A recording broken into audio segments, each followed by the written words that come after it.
This early NFL draft props edition of Sports Gambling Podcast is presented by WinBet. The WinBet Casino is now offering a 100% deposit match up to $1,000 for new users. Download the WinBet app now or visit wynnbet.com and start winning today. We're also brought to you by Stable Duel. Stable Duel is a horse racing DFS app where you can play free and paid games for real cash prizes. You can win as much as $25,000 with one entry. Head over to StableDuel.com to get started today. We're also brought to you by PropSwap, America's marketplace to buy and sell sports bets. Use promo code SGP on your first deposit to receive up to $500 in bonus cash. Head over to PropSwap.com or download the PropSwap app today. And of course, don't forget to download the SGPN app for all of our free picks and podcasts. Hey, this is Pac-Man Jones. You're listening to SGPN. Let it ride.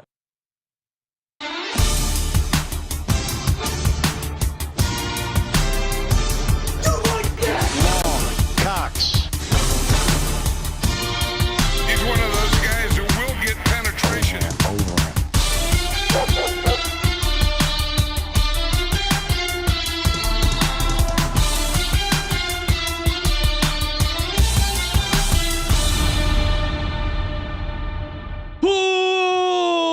Welcome everyone to the Sports Gambling Podcast. I'm Sean, stacking that money green with my partner in picks, Ryan. Real money Kramer. What's happening, Kramer Dog?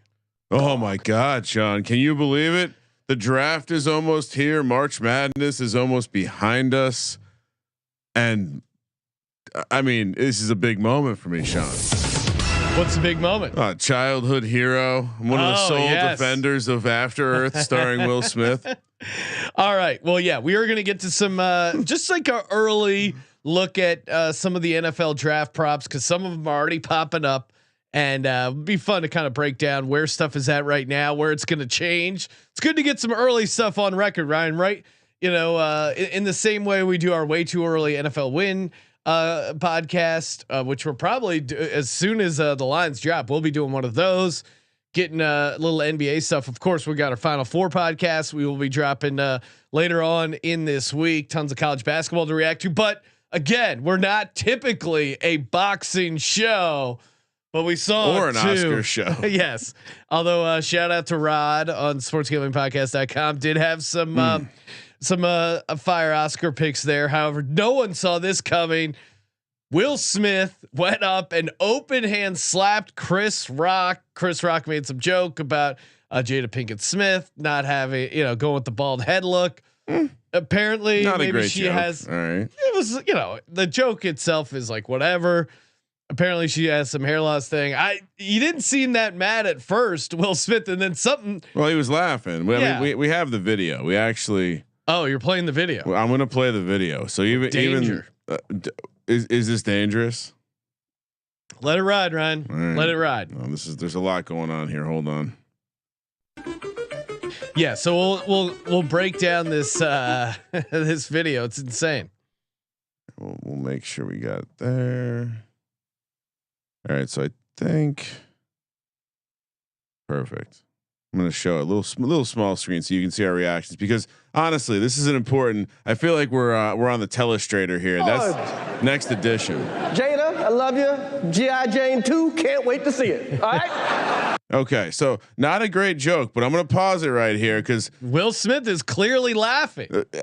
This is not a show business laugh. He is full jaw, like he's doing the cartoon jaw laugh. He's giving at least a courtesy laugh, and even Jada Pinkett Smith, as you play the audio, I've seen that look before. Yeah, she seems a little annoyed. She does a dramatic eye roll, but I've seen that look before. I don't think she's too happy at this moment. All right. You saw that? Yeah. I mean, Chris Rock saw her eye roll from the stage, which it's tough to catch someone doing an eye roll while you're hosting a show. All right. That was a nice one. Okay. That was a nice one. Oh, Richard. See, now he's laughing. He thinks Will Smith's going to come up. Oh, I'm going to replay that. I'm sorry. I wanted to pause right before, but he's coming up, and there's a moment where you can tell this is like movie training. Like he squares his body, and if for the truthers out there that might think this is fake, Chris Rock hands behind his back, chin out, so making the target very accessible, but. No man is going to agree to get smacked. No, they on both, national television. They both come out looking very poorly. But rewind it. He's laughing as Will Smith's coming up, even calling him King Richard. He's like, "Oh, big bad King Richard." I think he. See, like he's laughing. He thinks he's going to come up and maybe like bust his chops or something. Oh man, just listen closely. Out here. Richard. See, he's laughing. Oh, wow. Will Smith just smacked the shit out of me. Oh man! Keep my wife's name out your fucking mouth. Wow, dude. Yes. It was a G.I. Jane jump. Keep my wife's name out your fucking mouth. I'm going to. Okay. I don't know why. It's so funny him going, "I'm going to." Okay. He's dealt with a heckler or two. Yeah. Okay. That was a greatest night in the history of television. Okay. All right, two things that Chris Rock did great. One, he immediately documents by saying Will Smith just smacked the shit out of me. Yeah. Well, you got to call it out. You got to. How many people on the planet are going to go right there? I mean, I don't know. All respect to Chris Rock. Will Smith, huge piece of shit. My question. Right. I'm no longer going to be supporting After Earth or. Here's my thing. First of all, for one grown man to smack another grown man with his hands down, kind of a bitch move. You know what else is a bitch move? Sitting by and watching a crime and doing nothing. A whole room full of people. Assault. It reminded me of Adam Schefter when it was the Mason Rudolph. And he swung the helmet. Remember, every time this happens in the sports world, people go, "Should Juwan Howard?" There was someone on our YouTube channel saying Juwan Howard should be in jail right now. I mean, what about Will Smith? He walked up and punched him in the face. No one has even brought that up. That you shouldn't do that. Rarely do we have anything close to a political take, but boy. There's a certain cancel culture out there that must be at a serious crossroads on what to do here. Well, one thing it's like, he was Chris Rock was making fun of someone with disabilities, and then the other one is like, oh my God, are we turning a blind eye to violence? A violent man unleashing the super. There's some in the comedy world. Judd Apatow had a great tweet. He's since deleted it, but really? The tweet starts off, "He could have killed him." It reminded me of Adam Schefter when he tweeted out just assault. That really was an all timer. I maybe I should just go back and retweet Adam Schefter saying assault for the Mason Rudolph, because that's what it was to me. I don't know how you can say the fight was staged. Chris Rock is not that good of an actor. If you watch Chris Rock movies, this is true. He's not a guy who's going to be able to fake taking a punch. And why would you? I mean, neither of these people come off looking well. What did Chris Rock do wrong other than like maybe miss on a joke? Like, okay, it's inappropriate. Maybe he crosses a line. I think maybe they had some history, and also Will Smith seems he comes off somewhat unhinged. Well, he laughed at the joke. He then clearly got a kick from the wife, and then he overreacts in a way that rarely am I going to side with Kathy Griffin, but she makes a great point when she says, "Hey, when did you?" All right. Well, did you not? So I know deep into the comedy metaverse, but she came out and said, "Well, great. Now we have to stand on stage and see who's going to be the next Will Smith, and not like a joke and decide to take matters into their own hands." I mean, look, jokes aside, Will Smith's a huge bitch. Like, however you feel about the situation, comes off bad. Drawing into combat with another man who's clearly not ready for it, and also a literal court jester. Like, what kind of gladiator are you? And to the Judd Apatow's joke, Will Smith's like a trained professional. I'm sure there's probably some damage that could have been done there. So Chris Rock, who knows what he's doing with the network? He could have killed him, Ryan. He could have killed him. That's my favorite take, dude. If you walked up to me and hit me as hard as you could with an open hand slap, yeah, like there's a decent chance you could rattle my jaw around a little bit. Like if I'm not ready for it, yeah. Oh, you can get fucked up, but I the odds of he was not ready for that. Right. He did not think Will Smith was gonna fucking again. He would. There would have been some sort of twist or some sort of payoff if it was completely staged. If so, when do they fight for real? Well, and that everyone I'm sure is setting odds in an octagon style fight. Will Smith has the reach, has the size. What if it's straight boxing? What if it's octagon? I know we have Jong in the chat, huge MMA guy. What would you set the odds at? Well, there's no verbal judo in this bout because I don't think Chris Rock has a chance. I mean, I think he's got to be. I mean, just watching Will Smith walk up to him, he has a massive reach on him. Well, great actor, has saved the world multiple times. He would have to be like a minus 1,500 favorite at the very least, right? Single-handedly carried After Earth all the way to the finish line. I mean, this is like a Klitschko brother, which by the way, I've also learned that Klitschko's a mayor.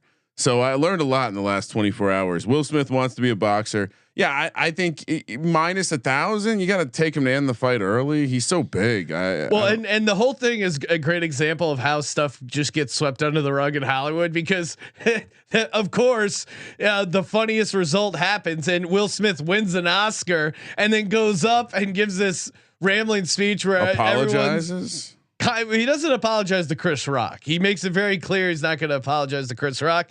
He apologizes to the Academy. He brings up how the Williams sisters' dad. He was all about defending his family, and then you saw the part where he was crying, right? No, I proudly proudly had no idea any of this. You have to watch his acceptance speech for the Oscar. He starts crying. He mentions Denzel. He gets multiple applause breaks. Denzel, like, what are we doing? Denzel would smack the shit out of him for acting like this. Oh no, he was crying along with him. Right? You have to watch it. It's pretty insane. I'm not giving up Man on Fire too. Yeah, there's a lot of movies we got to give up. Wait, so Denzel was on Team Will Smith? Oh yeah. No, Ryan, no. I'm not making that up. I have no skin in the game. Right. I'm not staging my reaction. I'm with Jong. The reach and weight class alone minus 1,200. Now, here's the thing. I think here's where this fight gets interesting to Jong and to our MMA guys in boxing. What if Will Smith has to cut weight to match what Chris Rock weighs? Because Chris Rock, he's probably, if he's like in fully shape, he's probably still only like 150. If Will Smith lost all that weight, that would be that fight gets a little more interesting. Yeah. I think it's like minus 700 if he goes down a class. Again, I don't know what physical activity Chris Rock would be favored in. I don't think there's any. Very bad. He's right up there. It may have been scrubbed on the internet, but if you look up Chris Rock. A first pitch, it's right up there with like Baba Booey. Very, very rough. The better question is Jada versus Chris Rock. Oh, what are the odds? Now we're talking. Is Chris Rock maybe minus 110?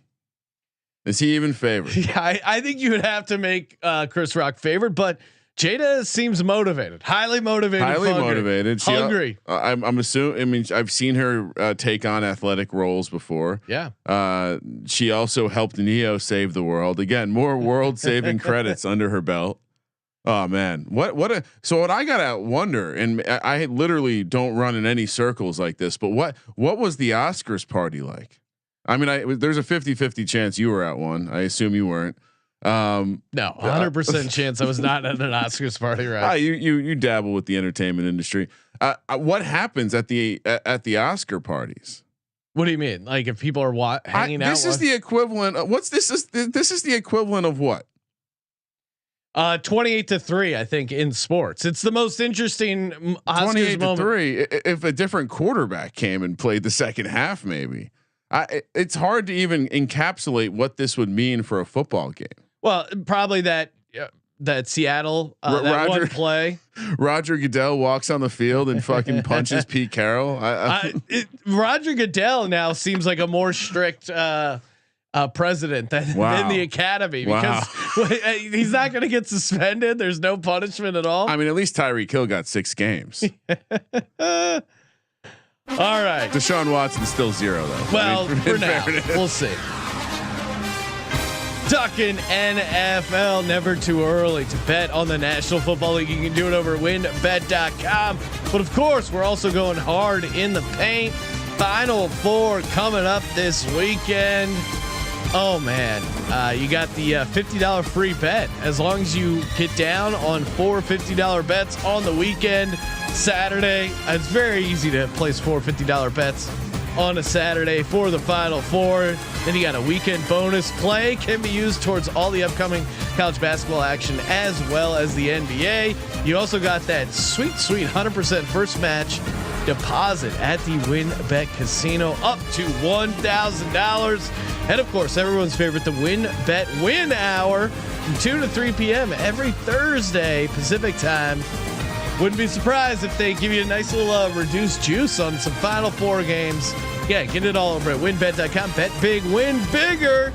Offer subject to change. Terms and conditions at winbet.com. Must be 21 or older and present in the state where playthrough winbet is available. You or someone you know is a gaming problem. Call 1-800-522-4700.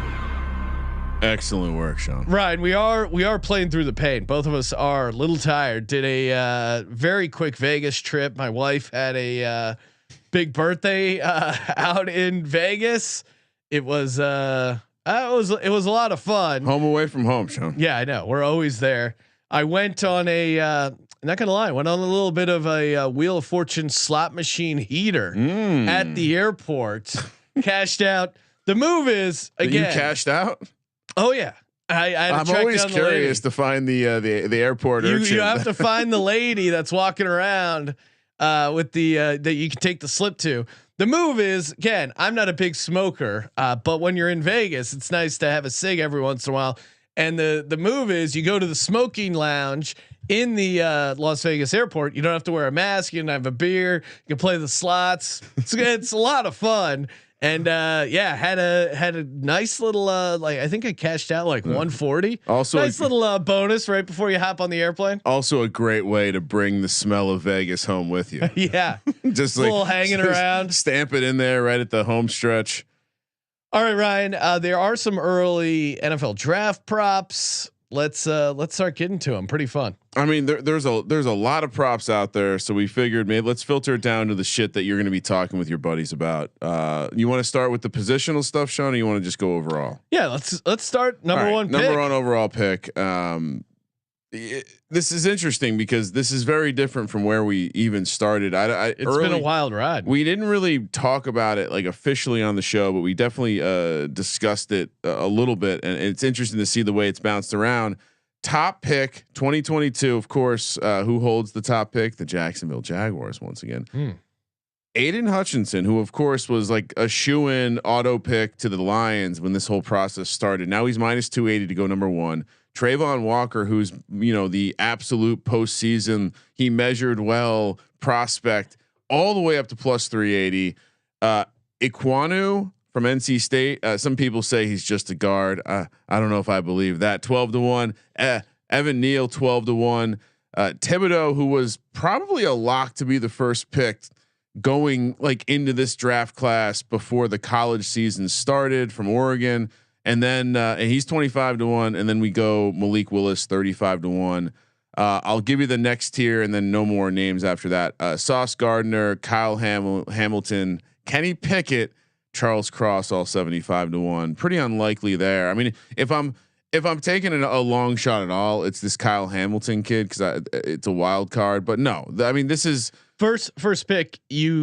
I'm not. Here's what I find very interesting is this whole Ikem Ekwonu story, because he started out like 6 weeks ago. He was 100-1. Then all of a sudden he got all this like steam and heat on him going to the Jags. He was all the way down to 7-1, 3.5-1. And now since the Jags franchise tagged Cam Robinson, now he's back to 12-1.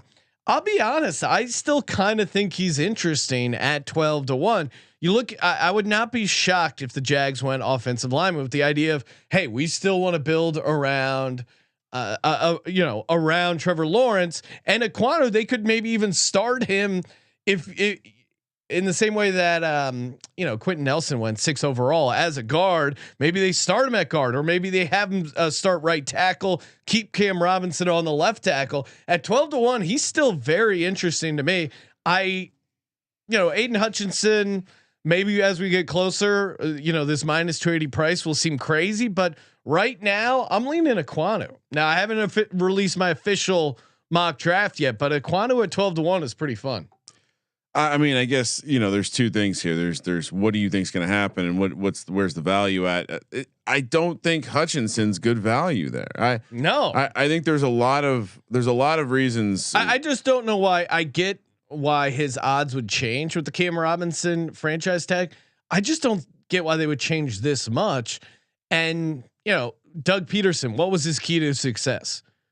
Especially on offense, having a good offensive line. If Nick Foles doesn't have a good offensive line, strong tackles, even depth at the tackle position, like I think he's going to come in and want to give Trevor Lawrence the best offensive line he can. This is why it doesn't make sense. And I think specifically, I think early in the draft or the off season process, I gave out Ekwonu, I think at plus 150 to be the first O lineman taken. We're starting to see those odds come down, flip. Yeah. We'll discuss them later. But to see that and to still see both tackles, honestly, at 12-1, because what do? You got Trevor Lawrence. I understand the franchise tag. That has nothing to do with taking another tackle. You need 2 of them. I certainly would be fine. Like if the Giants took 2 tackles with their first 2 picks, I'm not going to get upset about that. What I don't understand here is. I get the Jags going defense. You already have Trevor Lawrence. Like, don't fuck that up. I'm with you. I would say sprinkle both those tackles because I don't know which one it's going to be, and it seems as though what's curious to me, and you know what, I'll save this for the lineman discussion. But so you're saying also take some on Evan Neal at 12-1. I think if it's going to be, I don't mind that strategy, and I guess I'll throw. Can I also tell you this is not who are the Jags going to take. This is who's going to be the first pick. So that is the one concerning part to me as far as the Hutchinson. If Detroit decides they have to be, they're scared. They're not. I think the Malik Willis. I'm standing by the quarter. Like, come on, quarter. It's slowly happening. All of a sudden, we're talking about 3 quarterbacks. First, there was no quarterbacks in the first round. Now it's 3. Now you're hearing the Giants will certainly be shopping the 5 and 7 pick because someone's coming up for a quarterback. And we don't have it listed on our sheet here, and I don't know if you can get it as a prop, but 2 quarterbacks going in the first 10 picks. What do you think? Is there a price out on that, or what do you think that would be? Because I think Detroit. And then Seattle, I just think both those teams are taking a quarterback in the. I have total, or someone's going to trade up in that first 10. All right, total quarterbacks in the first round over 2.5 is minus 185. So I think I kind of love that, right? I mean, to me, Kenny Pickett and Malik Willis, lock those in. Those are 100% going to be in the first round. I know everyone says this is a shitty quarterback class, but even historically shitty quarterback classes, they still end up having, I think, 3 quarterbacks in the first round because people freak out.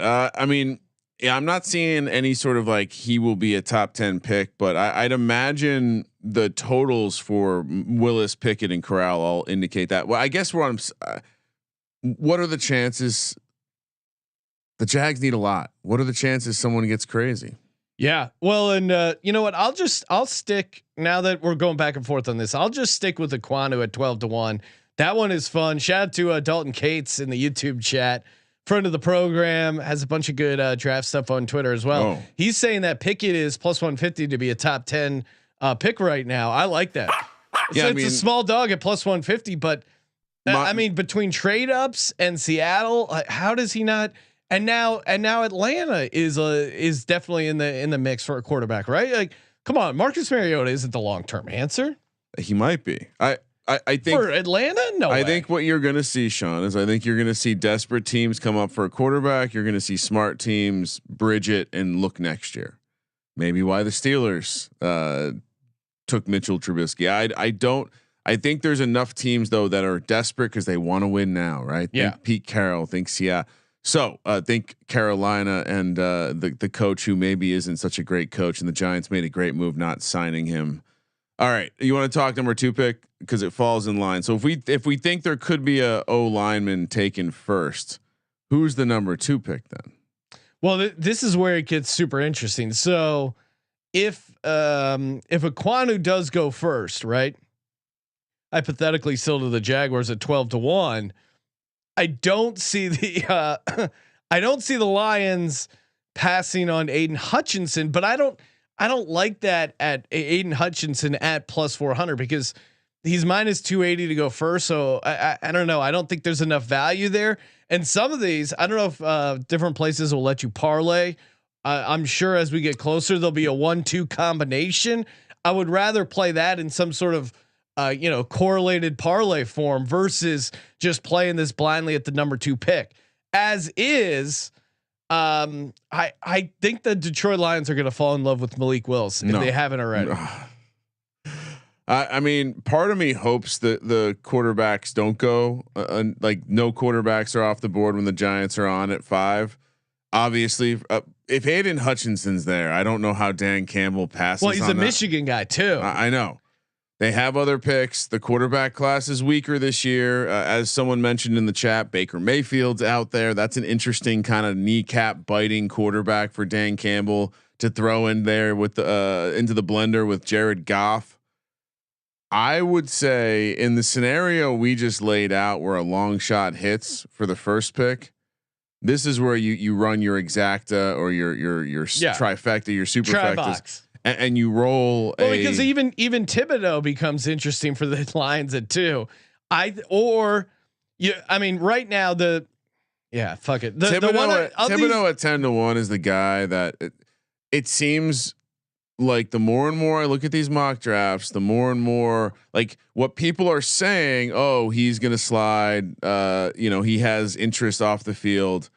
It feels like it's all going to be a smokescreen. And when we're done with the draft, we could be talking about Thibodeau back right where it was, which is like a top 2-3 pick. So I'll leave 10-1 seems wrong. I just don't see how. Yeah, I don't know. I'll leave. I think Willis at number 2 is my like early lean here. But to your point, I think as we get closer, look into some of these exacta stuff because I think that could get real fun.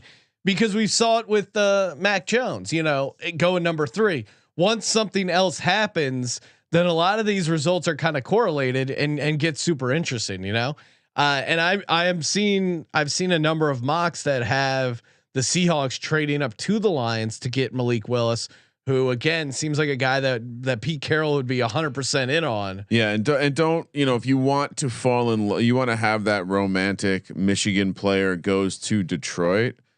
Maybe it's the kid who blew out his Achilles in the second round. You get a first round talent and redshirt him for a year. I don't know if the Lions are looking to pick up some players and sit out another year, but I'll go Hutchinson's here, Sean, because I don't see him being the top pick. Do you see him being the top pick, Sean? Is he really going to be the first guy to float out there on the Bellagio fountain or whatever the fuck's going to happen? Yeah, I don't know if they're still doing that. I hope so. And we'll do a big announcement officially, but for the hardcore DGens who are up here Sunday night streaming live on YouTube, we will be live from Las Vegas for the NFL draft. As you would imagine, got a fun 3 days of shows already planning those guys out. But yeah, I think I'm going to play Hutchinson as part of like a Ekwonu, Hutchinson, and then number 3 like exacta or something like that. Yeah, see, I think they're. But if we're just looking at this as the number 2 pick in and of itself as its own bet, I'm going Willis plus 400. Yeah, I mean Hutchinson's an interesting guy to kind of play for that show place money because he's so heavily favored to come in first. All right, let's talk. Let's just keep talking quarterback. We're gonna do first quarterback, wide receiver, running back, and O lineman. So some good conversation. The quarterback one, Malik Willis minus 200. Obviously, it's clear why he's the favorite. He can throw it 70 yards, and that's the only thing that's important with being an NFL quarterback, right? Jamarcus Russell showed us that. Ryan Leaf showed us that. So many before them have just absolutely shown. Look at that 70 yards in the air. Sean, look at wow. No one's guarding the receiver. Beautiful. I mean, pass. you just watching. We called this Malik Willis's pro day. You could almost hear the arousal of Dan Campbell hundreds of miles away. Just go like, oh yeah, look at this guy. Look, I mean, remember that press conference of how mad he got at Jared Goff? Rarely do you see a head coach call out their quarterback in a public setting like a press conference. And everything that Jared Goff is, Malik Willis is the exact opposite. Athletic freak, super strong arm, very raw talent wise. Didn't play at a big school. He's like the complete opposite of Jared Goff. I think if you hate Jared Goff, it's easy to talk yourself into the potential of Malik Willis. I still think, I mean, he's interesting for me fantasy wise. Setting up for failure if he goes to. You can't like him if he goes to Detroit. It's like you can't like him in fantasy and also like his chances going to Detroit. In my opinion, I still do because I think the just the rushing yard upside I think is massive. Again, we'll see if he I'm gonna make a hot. I think the people who are saying that Malik Willis is this fucking dynamo on the ground did not watch Liberty play football. He's not that's not his game. Right. Like, he's mobile, but that's not his game. He's not Justin Fields, not his game. That's all I'm saying. I think I think it'll be less about his ability per se, but I think he will have the volume. Maybe like right. designed runs. If you're drafting Malik Willis, I think you're taking the Lamar Jackson approach where it's like, hey, this guy, we have to incorporate his running game. He's a rookie quarterback. Rookie quarterbacks tend to run the most anyway. Like we see this all the time where first year as a starter, you're going to run a bunch mostly because, hey, you sit back there, pocket collapses. You don't know what to do. You start running. All that being said, Malik Willis to me, he's just shown out in such a big way. Kenny Pickett is just, I mean, try getting your fan base fired up about Kenny Pickett. It's tough to do. I do think he's kind of almost a poor man's Mac Jones, where if you have a really good team around him or you're a very good coach, you could plug and play him and maybe get a decent win-loss record. I don't know how you bet anything else. It's only -200. I know this. Normally, I don't like going chalky this far out, but I think this is that sweet spot where it's -200, but not. Can I tell you what I think is going on here? What's going on? I think there's information out there that someone likes someone who has a very high pick or is willing to trade with a team like the Giants likes Kenny Pickett. That's what's driving this odds. That the uncertainty of these odds, because otherwise he would be what. So do you think it's more likely Malik Willis is the number one quarterback or Sauce Gardner is the number one cornerback? Because he's -400, I think was what I saw to be the first cornerback drafted. Yeah, I haven't done as deep a dive on the cornerbacks yet, but it does seem like he's a lead pipe lock to be pretty much consensus. Yeah. So much so I didn't even bring it up. I didn't even bring the odds up because it didn't seem like it was worth talking about. Yeah.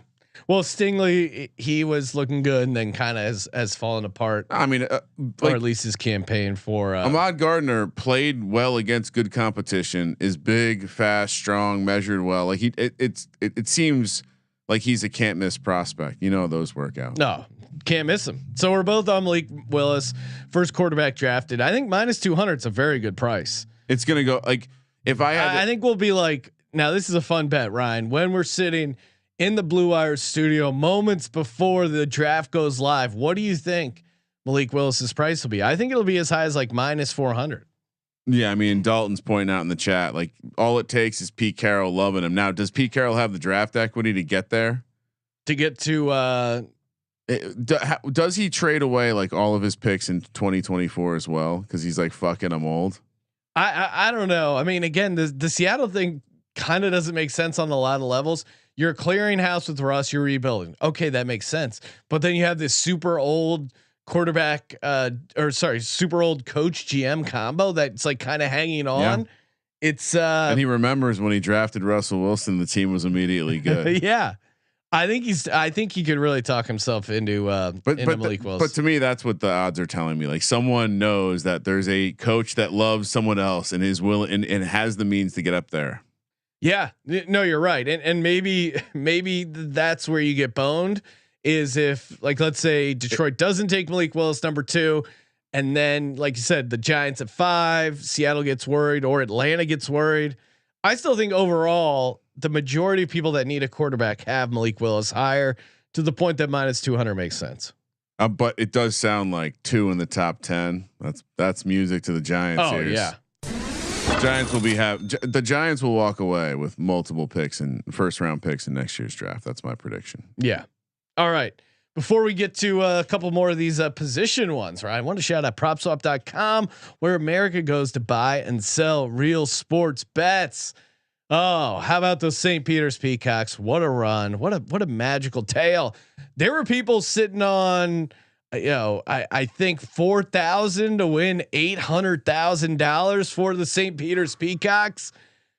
Again, it's okay to hedge. Head over to PropSwap.com, sell that ticket, lock yourself in a sweet cash. And they went out and got their ass kicked against UNC. Not shocking by any means, but you could have cashed out at a very, very nice price. They even offer like live sales as well. So, maybe you had Miami making a run, and when Miami's up in the first half against Kansas, fire that ticket. Probably a pretty nice value there. Best part is if you go to PropSwap.com and you use our promo code SGP, instant deposit match, dollar for dollar, up to $500. PropSwap.com, promo code SGP. Also brought to you by Stable Duel. That's right, Stable Duel, horse racing DFS simplified. Was hanging out with Bowser Ryan a little bit over this past weekend. Bowser's a big ponies guy.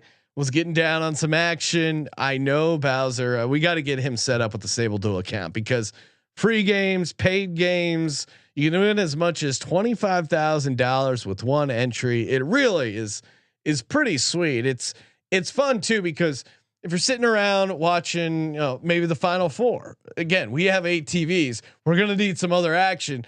That's where Stable Duel comes in. Download now over at StableDuel.com. See how many winners you can pick in your stable. I'll see you in the winner's circle. Play, race, win. Well done, Sean. Well done. So interesting nugget. I brought up a kind of like one of those consensus mock drafts that are collected from the beat writers. So these are like beat writers consensus players. You want to know who didn't make the first round because they were no team's consensus? Malik Willis. You know who did? Kenny Pickett to the Carolina Panthers. Consensus. Matt Corral to the Steelers. A consensus. See, that's why. And sorry to come back on, what was the price over 2.5 quarterbacks? It's plus odds, right, in the first round. Yeah, and Sam Howell even sneaks in. Sam Howell, Matt Corral, because Detroit trades back in to the back end, or maybe they already have a second first round pick there. But I found it interesting, and maybe this is just a kind of a problem with the data or the way they collected the data. But the fact that Malik Willis doesn't pop up and Kenny Pickett is the clear guy. Again, Dalton pointing out that Carolina likes Pickett as well. I guess maybe the point would be like, how confident are you Malik Willis's price is better on draft day? Fairly. Yeah. I would say to me, he's the most likely guy that gets traded up to number 2 or 3. The people go out of their way to draft. Yeah. And again, Kenny Pickett's pro day isn't lighting things up. He's not blowing people's minds at the combine. He just kind of is a sleepy, 5th year starter. That's just not exciting. That's what you want. 2 gloves, fucking small hands. Tom Brady's 40 Like, you want an old guy. Isn't that's what you want? Like, unless he's an athlete, unless he's Trey Lance and he's worth like 3 first round picks.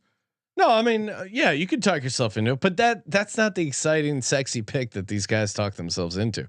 But again, Matt Corral, Sam Howell, even Desmond Ridder sneaking into the end of the first round. I think you have 3 legit options to get that third quarterback. Wait, so no, so you said you think Ridder could get into the back end of the first round? It's possible, yeah. I think that would be shocking. I wouldn't say shocking. I mean, he's 25-1 to be the first quarterback drafted. So I would be surprised if he's in the first round. But I'm saying if you're trying to get that over 2.5, to me, Kenny. I think it's I think that's the one at -185. I would bet that price goes up more than Malik Willis at -200. Shout out to Matty Gaines in the YouTube chat. Will Smith versus Kenny Pickett. Who are you taking on that one, Kramer? I mean, I guess we're making a hand joke size, but perhaps Kenny Pickett will just keep his helmet on. That's the best way to take a open hand slap is with a helmet on. Yeah, I would go Will Smith all over the place, man. Very fiery, and Kenny Pickett, crafty veteran. You can have small hands and still deliver. Kenny Pickett never defeated the aliens, though, saving the world. All right, let's move over. First wide receiver drafted. There's probably a handful of realistic ones here. And God bless them, the places that just create odds for every single wide receiver, because everyone has a family member who might be in Vegas between now and the draft. Garrett Wilson, now the favorite, Sean, to be the top wide receiver drafted, +115. Drake London +135. Jameson Williams 850. Treylon Burks 900. Did I screw this up? And Chris Olave 14-1.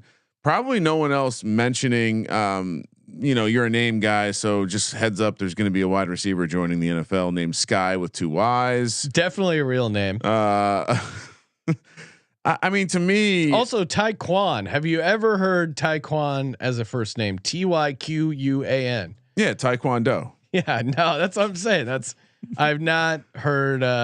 It's a different time, Sean. Just because who's named Sean anymore? That's also we have you got an old person. We have some very very, and that certainly is the quarterback or the receiver position. A lot of these guys like to consider themselves.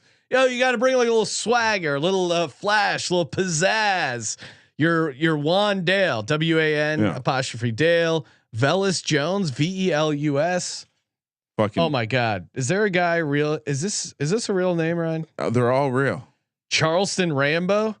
Why do we have Colby working for if he's not going to be breaking down a prospect called Charleston Rambo? Are you kidding me? I have heard. I drew first blood. You drew first blood. I do know that there's a 7-round mock draft apparently in the works. Okay. Once college basketball is over, hopefully can squeeze it in before the USFL starts. I mean, is there much to talk about here? It's a 2-horse race. I think. I still think it's going to be Drake London. I think it's going to be Drake London. I think it's going to be somewhere in the top 10. Someone will squeak up and decide they want to take a wide receiver. I know teams like the Jets have been tied to them. I can't imagine the Jets. I've seen some places. Our buddy Walter Football is Drake going number 2 to the Lions. I don't like that for the Lions, or to me it doesn't make a ton of sense. But I wouldn't be surprised if he is the first receiver picked overall. What about Chris Olave as like a dark horse at 14-1? Any interest? I'm with you though. Right now, I would lean Drake +135. Although I wouldn't be getting down on any of these. We see this every year. Like we don't know. The Raiders fell in love with Ruggs, and no one thought Ruggs was going to be the top guy, but he was. And so I think when you're looking at these 2-3 horse races, I mean, would it be shot? I mean, I know the Saints beat reporters. I know at least one guy has Olave going to the Saints. So would it be crazy? I mean, would it be crazy to see Olave go top 10? I think most people seem to think London is going top 10 and Wilson after that. I guess I'm surprised Wilson's the clear cut favorite. Yeah, and to me it's interesting because I think a lot of spots have Olave. I don't know if you can find his over under for his. Let me see what I got here. But it seems like he's pretty much locked in for a first round pick. I got some. All right, so Drake London. So all right, interesting, right? Drake London and Garrett Wilson both at 10.5. For their slightly better juice or worse juice for Garrett Wilson makes sense. That's why his future's a little bit better. Seeing if I don't have anyone else. So would I be surprised? Let me see what the wide receiver first round position total is set at right now. All right, 5.5 wide receivers drafted in the first round. Over is -150. So consensus right now: Garrett Wilson 1, Drake London 2. We have Chris Olave 3. Yeah, I like, Burks 4. To I guess Green Bay is there's a lot. Dotson, Jahan Dotson to the Titans is popping up as one. So that's 5. I'll go Olave and Drake. Olave is kind of, to me, interesting at 14-1 because he's a guy I feel like early on in the process he was like consensus locked up number 1 receiver. Well, what happened to his campaign, Ryan? Why was he? He seemed like the guy, and now he's 14-1. I mean, I think this is just the way. This is the way the world works. Yeah, it's not about production; it's about what you look like as a prospect, especially as a wide receiver. Although I will argue that's why again I think he's interesting because much like Ruggs, when he was kind of the opposite, but still, like all it takes is one team, and at 14-1, I think. If you need a receiver in the first round, you could definitely talk yourself into Chris Olave over Wilson or London. I think it would be a long shot, but if I'm taking one, I like your angle, but just to be different, I'll go Burks. I think Burks as a prospect could tickle. He's big, right? Like, so you know how that works. Odds are they're probably going to like London better if it's a big guy they're looking for because he's also big. But that would be my angle, is that Burks is the kind of prospect that perhaps, maybe someone gets tricked into thinking he's the next AJ Brown or something like that. And they decide to take a stab at him. So that's where I would go there. I think we're on the same boat though. The USC wide receiver ends up going number 1. And I think he's going in the top 10. So we'll add to that. I'll take his under 10.5 for the pick spot. All right, lock it in. First running back drafted, Breece Hall -200. I'm going to give you the Lee Corso not so fast. Why is he so much the favorite? Because he just showed out at the combine, I guess. Well, it's such a crapshoot. I think with the running backs, right? The Steelers just took one, so who is going to take that running back? Kenneth Walker the third, 175. Isaiah Spiller 650. Kyron Williams 18-1. Pierce 20-1. Al Geyer, is that a joke? Will Grier, Al Geyer, 25-1. James Cook 25-1, and Brian Robinson Jr. 25-1. Anyone in there? I mean, there's nothing surprising here when you look at the consensus stuff. It seems pretty clear. Well, Breece Hall does seem to be like he's catching a ton of heat at the number 1 spot, but yeah, Kenneth Walker was a high. He was in the mix for the Heisman. I don't think he ended up being a finalist, but he was certainly carrying that Michigan State team. And where are we at with number of running backs drafted in the first round? What's the total set? Is it set at a half? I feel like it's surprising when we have 2 running backs in the first round. A half -190 on the under. Really? Yeah. Wow. So again, let's say Lions are on the clock, second round. Kenneth Walker's available. Are you pulling out your hair, Ryan? If they draft him? I that's why it's crazy that you can't have a running back -200. Breece Hall is not that. I would be very concerned. Breece Hall is a good player. I got no beef with Breece Hall.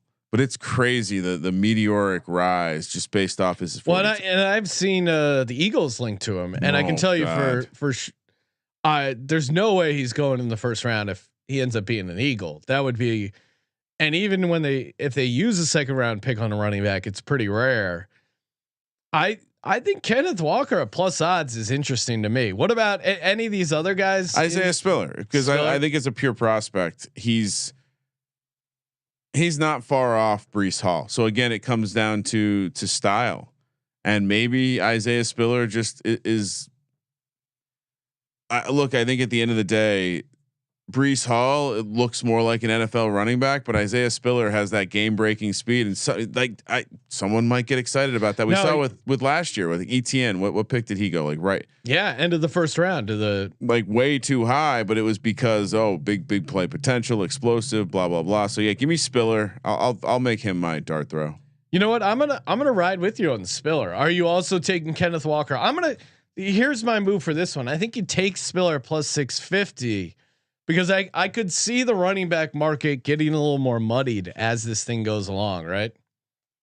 I mean, again, if it's not going to be in the first round, then it becomes a real crapshoot. So I think there's a handful of guys that could potentially pop up. To me, it's just Spiller at 650 is such a good value. I think everyone else is probably a third round or like James Cook at 25-1. If he's the first running back, it's because he's taken in the third round and no one else has gone yet. So that seems unlikely. But yeah, I think Spiller's the guy. No, nothing. And so are you? We're going under a half running backs taken in the first round too, right? Yeah, I don't know. You think someone comes up and grabs? I mean, again, end of the first round. You get the fifth year, I guess. I could definitely see one of these guys going. It's actually probably valuable there. Because well, again, you get that fifth year. You mentioned that, Ryan, and it's probably worth mentioning again when we talk about number of quarterbacks drafted in the first round, coming back to the over 2.5 quarterbacks. You do get that extra fifth year under contract, and teams love doing that for the quarterback position. We saw that with Lamar Jackson. That's why they traded up the Ravens to get him. Mm-hmm. And now we're seeing team control. Now we're seeing it play out with his contract and him negotiating his own contract. Which, his mom's helping out. Oh my God. Could you think of something you would want to do less than have your mom negotiate your contract with you? Maybe she's good. I mean, he must have a completely different relationship with his mom, because my mom that's negotiating a contract with me. Oh, it's very smart, but just like, I don't know, man. You'd be worried there'd be too many concessions. All right, Sean. So we kind of started the show with this Ekwonu, which, by the way, is it Ikem Ekwonu? You're asking me? Yeah. I figured we'd have a name conversation. He's minus 120.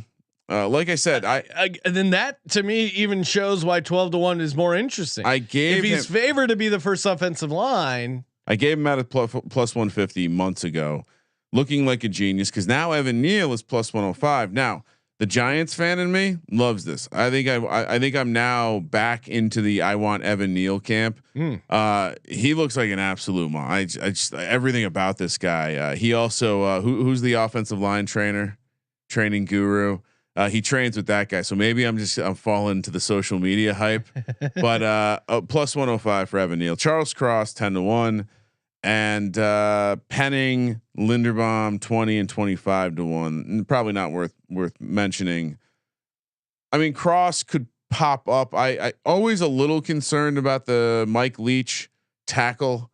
I feel like his offense asks you to do a slightly different thing than the NFL. Are you throwing shots here at Andre Dillard? He's a trash tackle, and he played in the air raid. Yeah. So yeah, maybe I am. So I'd be a little worried about Charles Cross. It's a 2-horse race. I think earlier I said Ekwonu take the plus odds because we really don't know. I think you say take Evan Neal now because you want the plus odds because you don't really know. I think they're both capable of being the top pick. Brian, are you just unlocking some arbitrage? We've been spending and I've been spending a lot of time with Benedict Dan, so I'm just taking both sides of a debate. I'll stick with Ekwonu, but again, to me, let me ask the you more this. fun ways to bet him. You're a game tape guy. Yes. Have you watched the game tape on these guys?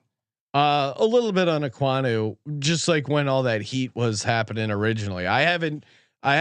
Again, Ryan, I've not yet to release my first mock draft. Coming soon. They both look really good. No, I know, and again, that's why you see the pricing is so crazy, or crazy tight at least. I'll stick with Ekwonu, but again, I think it's more fun to take him first overall and mess around with some of that stuff than just him versus Evan Neal. Because again, to your point, you said sprinkle a little on Evan Neal for the number 1 pick as well. I'm not shocked. It's interesting though that they're number 1 pick. They're both the same, but then the first O-line drafted, there's a difference. Yeah, and just to be clear, Sean, I'm saying now take Evan Neal because it's plus odds. Yes. I don't know. I'm looking at the sheet. I'm seeing a. Oh, so you're saying okay? Yeah. I thought so. You're giving yourself credit for the Ekwonu. I'm saying I got Ekwonu plus 150. In my now pocket, you're saying Evan Neal plus 105. It reminds me when Free Colby money. wanted credit for his St. Peter's, how he loves St. Peter's, and he was going to pick them to get the first round upset unless they drew Kentucky, and they drew Kentucky, so he couldn't pick them. But he still wanted credit for for liking St. Peter's. Sandbagging son of a bitch. All right. Yeah. I mean, if I'm as a Giants fan, I think I'm still slightly leaning Ekwonu, but I don't really give a shit. They're both good. They just got to get one of them. That's the trick. Is that the goal? Is that what you will be rooting for? If the Giants leave we'll be in Vegas. So if Thursday night happens and we have no additional offensive linemen, but we have two absolute stone cold lock it up defensive stalwarts, I can talk myself into that. If we then walk away from day 2 without any offensive linemen, we're going to have a problem. So I'm kind of hoping they just take that tackle. Like we know we have one future Gold Chaggett Hall of Famer on the left side already. So let's grab the right tackle. And the whole offensive line's repaired. Is there your reaction? And when we had Nagels on as well for our draft show, your guy and Steve Shermer, host of the Golf Gambling Podcast, your collective reaction to the Kadarius Toney draft pick to me was amazing. Is there someone? Is there someone that you are hoping they don't draft already? I will say this. That was on me. I wasn't prepared. I didn't realize Kadarius Toney was the playmaker that. I mean, who would be the guy that I would be tremendously disappointed if they drafted him? It would be. I mean, if they picked a wide receiver, Sean, we're gonna have. Are we gonna have you like storming out of the studio? Go out. Not storming out. I think the orders of priority would be: give me a lineman of some sort. Okay. Give me a cornerback of some sort, defensive player, offensive line, defensive line. We don't need anything. No wide receivers, no running backs. You can surprise me with a quarterback. I'm not going to get upset. Doesn't seem necessary, but Tyrod's here now. Yeah, it's going to be. Hopefully, it's going to be. I'm sold on one of the tackles and either Thibodeau or Gardner. Feels like, or we trade down and we have first rounders next year. Let's go. Let's go indeed. I'm gonna have that draft capital spreadsheet out the whole time, just looking at what do we got next year.